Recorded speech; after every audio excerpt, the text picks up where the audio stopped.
Всем привет!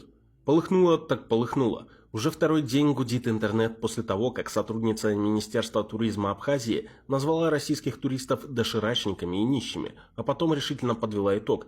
Нам такие туристы не нужны. Такие. А что, в Абхазию буквально ломятся миллионеры со всего мира, что там решили столь придирчиво выбирать нужных туристов?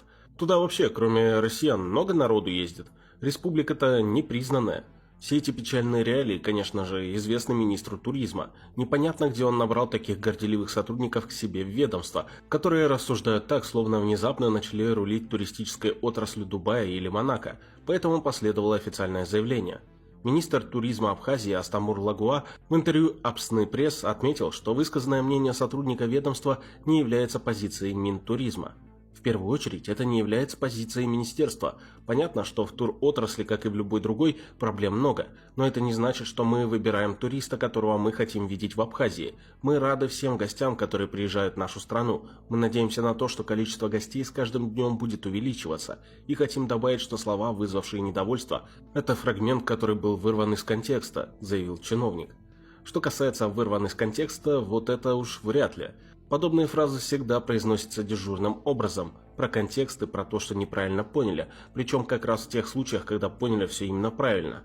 А что с чиновницей, кстати? С той самой начальницей отдела приема и выдачи разрешительных документов Кристиной Лакербая. Господин Лагуа как-то интересным образом обошел молчанием судьбу этой дамы. В оптимальном случае подобные извинения сопровождаются информацией о том, что виновник скандальных слов уже уволен, и это самый правильный подход. При менее благоприятных сценариях людям хотя бы для приличия врут, что оскандалившегося чиновника накажут, хотя все понимают, что скорее всего этого не будет. Но в данном случае даже ничего говорить об этом не стали. То есть сам министр туризма извинялся, но его сотрудница как будто ни в чем не виновата, наказывать ее не за что, и вопрос, дескать, вообще закрыт. Тогда похоже, что это вовсе не случайная запись и не единичный случай, а общее и процветающее настроение в данном ведомстве, во что без труда можно поверить после всех зимних историй с бунтами и желанием уйти под Турцию. Вице-президент Российского союза туриндустрии РСТ Дмитрий Горин заявил Ленте.ру, что для повышения среднего чека и, соответственно, дохода прежде всего в Абхазии необходимо развивать отрасль. Для привлечения большого количества туристов нужно в том числе строительство или реновация отелей высокого класса, которых крайне не хватает в Абхазии. Туристы готовы бронировать путешествия в пятизвездочные отели с высоким чеком, но в Абхазии дефицит инфраструктуры, указал он. Это как раз то, против чего решительно бунтовала зимой Абхазия.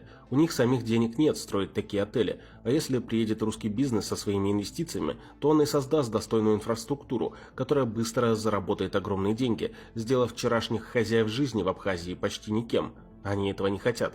А те отели, которые есть в Абхазии, сейчас обеспеченных туристов не привлекают, о чем и сокрушалась в оскорбительной, правда, форме мадам Лакербая. Так что тут уж Абхазии самой пора решить, с кем она хочет быть, с умными или с красивыми. Отметим, что пляжи Анапы переполнены даже после истории с разливом нефти, а там цены такие, что в Сухуми как и хотели бы видеть туристов, которым это по карману.